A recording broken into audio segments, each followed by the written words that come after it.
There's a tremendous following that is the golfers of Palm Coast, and there's going to be a lot of kerfuffle made of this. And with that, Palm Coast City Councilman Nick Kloufis made the motion to extend the Green Lions deadline to sign a new lease with the city to continue operations at the Palm Harbor Golf Club. The deadline had expired on Friday. He also called for better communication between both entities. I think both parties felt a little bit wronged, and there's no doubt in my mind that they should have continued communications with the city. That was not the correct move. But I think as a council, we can see that there's going to be a firestorm that's coming our way if we don't at least give them a chance to try to plead their case and come to a more amicable solution. I'm hoping that we can realize that they've been a tremendous partner from the beginning when we tried to overhaul the golf course. And I would like to give them just one more opportunity, at least a fair shake at speaking to our city council. And I just feel like being a community partner in an opportunity like we have now, before we make it through, all the way through the RFP process, we can extend one final olive branch and have the city come out on the right side of this versus being portrayed as kicking them out of Palm Harbor Golf Course. But the motion failed 3-2. Mayor David Alfin was among the no votes. He encouraged the Green Lion to apply for the request for proposal process that will follow, giving us the opportunity to vet, make sure that the business model is both profitable for them, as I assume it has been, and also is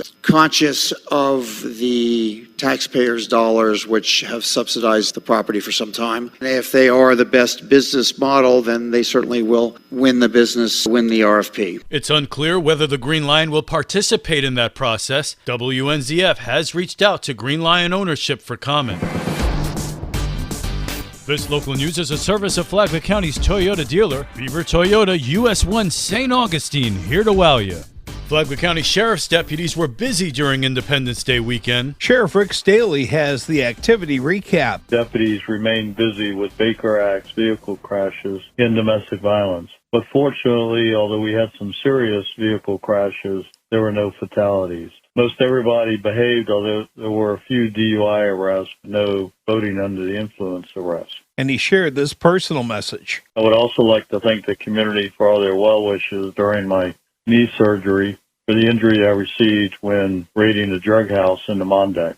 I've been released from the hospital. It was an outpatient surgical procedure, and the recovery is going beyond expectations. I will be back on Friday night patrols and raiding drug houses soon. And in the meantime, I'm staying connected with my team through technology. Can't wait to get back. For Flagler's Morning News, I'm Rich Petchke. Law enforcement also worked hard to ensure minors in Flagler County weren't drinking over the holiday weekend. State agents from Jacksonville's Division of Alcoholic Beverages and Tobacco conducted compliance checks in Flagler County to combat underage drinking for the 4th of July holiday weekend. The request for the compliance checks was made by the Flagler Beach Police Department, and the request was fully supported by the Flagler County Sheriff's Office and the Bunnell Police Department. Flagler Beach Police Chief Matt Downey. Their mission is to really kind of regulate the owners that are distributing alcohol, so they utilize an operative who works for them and went in underage and tried to purchase alcohol at Flagler County, and he got shut down every place that he went. They asked him for ID, they checked his ID, and they wouldn't serve him alcohol. In all, 16 locations were checked, and Police Chief Matt Downey says every single establishment is in compliance against underage drinking. For Flagler's Morning News, I'm Karen Johnson. The Grace Community Food Pantry in Bunnell has become a resource to so many during these trying economic times, so people like this man don't have to decide whether to put food on the table or fill up the gas tank to get to work. It is very important now because of the gas price, so what we were supposed to spend at the supermarket, we can save it for the gas. This Friday here on WNZF and other Flagler radio stations, we're seeking to raise $200,000 in 6 hours as part of the $1 Million Foodathon. No amount is too small, and every dollar donated to Flagler Radio's $1 Million Foodathon makes a difference as we seek to ensure no families in Flagler County go hungry. For more information, check out flaglerbroadcasting.com. From the WNZF Newsroom, I'm Amy Cherry.